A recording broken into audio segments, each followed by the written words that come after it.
The beings of light are back to answer another question from the comments. Welcome back, friends. My name is Jolie. I'm a spiritual channel. I channel these light beings. And the question from the comments that they are responding to was, if we are divine beings, why is there suffering? Why do we suffer? And I thought that was a great question to ask. I'm sure many people wonder the same thing. So this was the response from the beings of light to that question. You ask why one suffers. Asking, if we are divine beings, why would we seek suffering? We understand that from your human perspective, suffering is unwanted and undesired. Still, from the perspective of your spirit, your soul, suffering is a way to elevate and expand beyond the soul's understanding in non-physical form.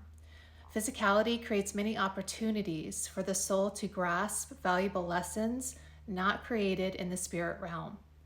In spirit, we hold one vibration, the vibration of love and only love. We do not experience the range of vibrations that physical form offers.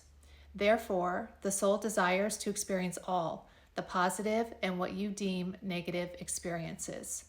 For even what you view as unwanted allows the soul to express itself and expand beyond its current state. Through every incarnation comes growth, adding to the soul's development with each life lived. The soul does not discern or discriminate between good or bad, positive or negative experiences. The soul understands that all experiences are necessary, even desired, to progress the soul further, expanding its knowledge. The soul craves information and learning.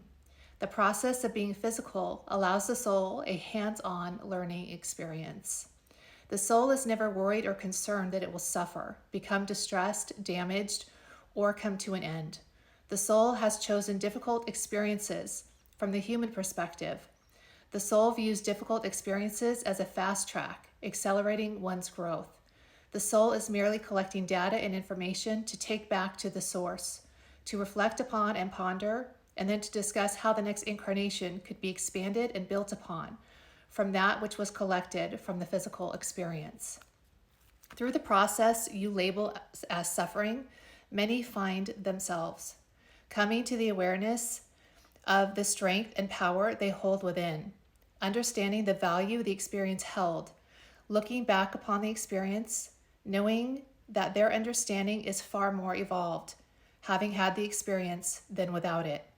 By having the encounter, one is able to assist others with the same degree of suffering, easing the burden of suffering for another, providing valuable insights to receive relief. In that case, the experience had value and provided value for another. We understand many may not resonate with this knowing, and we say to those who are unclear on these concepts to continue the journey to know thyself. Allow your mind to be open to all possibilities. We cannot walk your journey for you. You must seek your answers and uncover the stones along your path. With each stone unturned, you will reach a higher understanding of life's purpose and your place within it. Keep seeking the pathway we have lit before you. Now is the time of greater ease and awareness of the answers you seek. Go now and look for the stones you placed upon your path prior to your incarnation. The stones you knew would lead you to an awakened state where clarity would be received and a deeper knowing would be revealed. We are grateful for the opportunity to answer this query and express our love for the one who offers it up and for all beings upon the planet at this time. We remind you that you do not walk this journey alone. We walk beside you. Take time for reflection to come into the awareness of our presence. Go now and live in light, for love is light. And that was the end of the message. So there was a lot in it. But they say that while we are in spirit, we only hold one vibration, and that is the vibration of love. We don't experience the range of vibrations we do here in physical form. And that is why we desire as a soul to come down and receive a physical body to experience all of it. And as a spirit, we don't look at it as good or bad, positive or negative. As a spirit, we don't discriminate in that way. We just look at all experiences and we decide to have them all.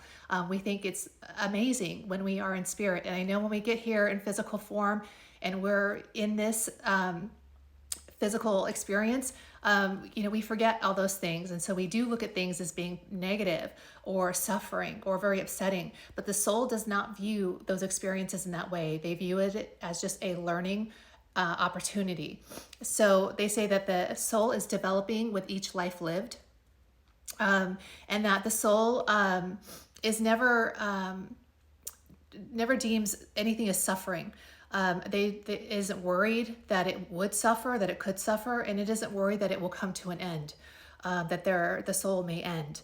And they say that many choose challenging life experiences. And, going back to make that point, it is us that is choosing these experiences. It is no being outside of ourselves that is inflicting this upon us. There's no God that is putting this upon us. It is us choosing this, each experience with each incarnation. And they say that sometimes souls do choose challenging experiences, and it's a way to fast track or to accelerate the growth of the soul. And then they say through the process of suffering, many find themselves. They find out how resilient they are. They come into their own power.